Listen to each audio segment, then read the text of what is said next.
Hey, welcome to the final lesson of this exercise. I hope you have your lights on because we're going to add a very scary music to this composition. Let's hear how it sounds. Double click on it and hit play.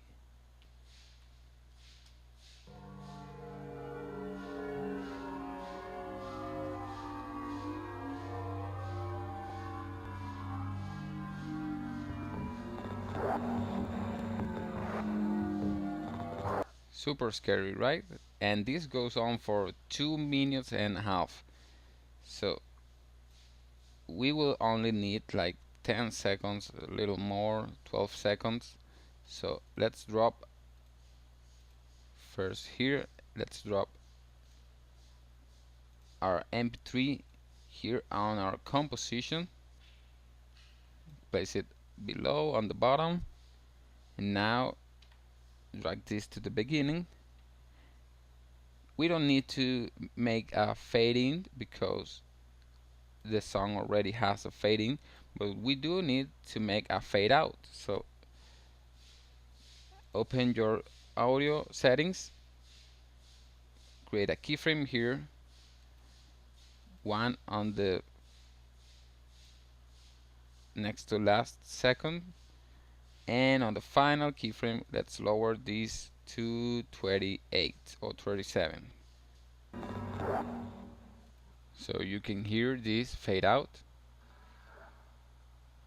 Perfect.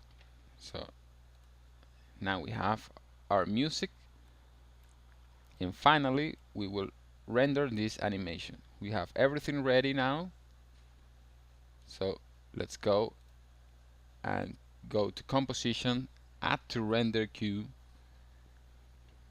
Let's leave this at best settings. Let's change the output module. On format, let's choose QuickTime. Let's uncheck this.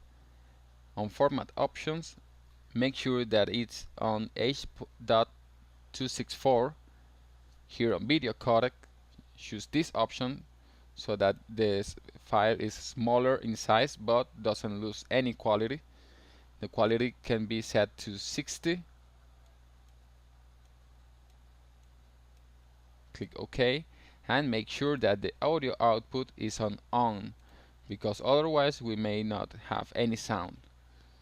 Click OK and change the name of the file as whatever name you want, and click on render, and let's see how this video looks in the end.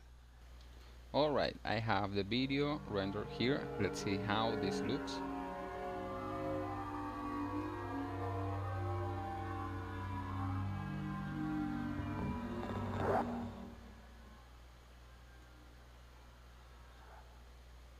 Awesome, right? I love how the depth looks here on the video. We created the 3D room and see how realistic it looks. It actually looks like a real room. Take a look at the fireflies. They give a really nice effect. The shadows are everything here on the video. Look how creepy they look here on this part especially. The lights give a really nice touch too. And overall a very nice video. So this is it. I hope you liked the result. I'm very happy with the result. And now you know how to properly work with the camera, the null objects, the rotation of these objects, and how to create a 3D space on After Effects. So thank you very much for joining me in this course. I hope that you had a great time. Now you are in the intermediate level of After Effects. Now it's time to go to the final and advanced level, so please continue improving your skills on the next course.